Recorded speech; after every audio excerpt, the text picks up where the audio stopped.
دو فتنے بہت عظیم ہیں اور بدقسمتی سے دونوں کو بڑا فروغ حاصل ہو رہا ہے، اور دونوں کے تعلق حضور صلی اللہ علیہ وسلم کی شخصیت سے۔ ایک ہے ختم نبوت کی مہر توڑنے والا فتنہ، نئی نبوت کا دعویٰ۔ یہ ہمارے اس دور میں کچھ عرصے پہلے ایران میں ایک شخص بہاولہ اٹھا، اور بہائی آج بھی دنیا میں موجود ہیں اور مسلمان ممالک میں موجود ہیں، اور ان کے جو ہے وہ اپنے دفاتر ہوتے ہیں، ان کے جو ہے لائبریریز ہوتی ہیں، ان کے ریڈنگ رومز ہوتے ہیں، اور ویسٹ میں تو بہت بہائی، یہاں تو آپ زیادہ واقف ہیں، لیکن اس کے بعد جو بہت بڑا فتنہ اس وقت ہے جسے مسلسل فروغ حاصل ہو رہا ہے ابھی، اور اسے وہ اپنی صداقت کے دلیل کے طور پر استعمال کر رہے ہیں، کیونکہ پوری مغربی دنیا ان کے پشت پر ہے، وہ ہے قادیانیت کا فتنہ۔ پوری مغربی دنیا آج آپ کو معلوم ہے پورا مغرب لفظ جہاد سے کانپتا ہے، جہاد کو گالی بنا دیا، جہادسٹ۔ یہ گویا کہ ان کے نزدیک کسی کو کنڈیم کرنا ہو تو جہادسٹ ہے یہ، تو یہ جہاد، اس جہاد یعنی قتال کی نفی کی تھی غلام احمد قادیانی نے، اسی لیے انگریزوں کا چہیتا بنا تھا، اس لیے کہ ظاہر بات ہے کہ ہندوستان میں انگریز آ تو گیا تھا، لیکن اس نے یہ نوٹ کر لیا تھا کہ مسلمانوں کے اندر تو جراثیم موجود ہے بغاوت کے، مسلمانوں نے دل سے ہمیں تسلیم نہیں کیا، اس کی وجوہات تھی۔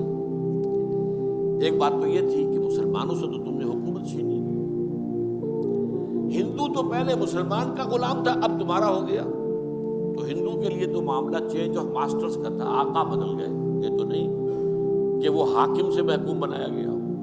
جبکہ مسلمان حاکم سے محکوم بنائے گئے تو ان کے اندر تو لازماً ایک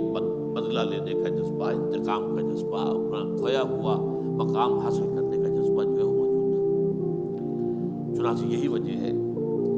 کہ حضرت سید احمد شہید بریلوی رحمۃ اللہ علیہ کی تحریک چلی، اگرچہ بہرحال مشیت ایز تھی اور کچھ ان کی بھی اجتہادی غلطی سے وہ ناکام ہو گئے، دنیاوی اعتبار سے بالا کوٹ میں شہید ہو گئے، لیکن یہ ہے کہ اس نے ایک سور پھونک دیا تھا مسلمانوں کے اندر جہاد کا۔ ان کے بعد بھی طویل عرصے تک اس علاقے کے اندر انگریزوں کے خلاف جو ہے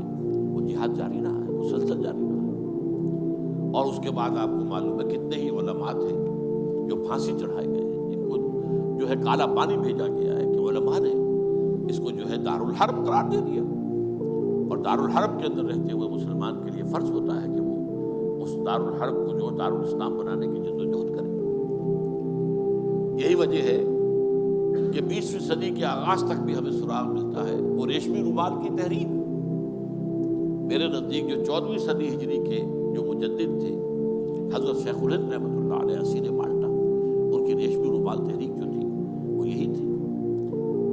ایک تدبیر تھی، بہرحال وہ نہیں چلی، ناکام ہو گئی، یہ دوسری بات ہے۔ تدبیر یہ تھی کہ ادھر ترکوں سے کہا جائے اس وقت تک ابھی خلافت عثمانیت باقی تھی، یہ تو 1924 میں ختم ہوئی ہے، اور یہ میں بات کر رہا ہوں 1915 کی، کہ وہاں کسی کو بھیجا جائے کہ ادھر سے ترک جو ہے وہ حملہ آور و افواج آئیں، اور ادھر افغانستان بھیجا جائے کسی کو، وہاں سے افغانستان سے مسلمان حملہ کریں، اور ادھر اندر سے اب بغاوت کریں تو انگریز کو یہاں سے اٹھا کر پھینک دیں۔ لیکن بات جو تھی، پھر میں کہوں گا مشیت ایز تھی، قریب معاملہ ہوتا ہے۔ حضرت شیخ الہند خود گئے تھے ترکی سے مدد لینے کے لیے، پہلے وہاں حجاز گئے،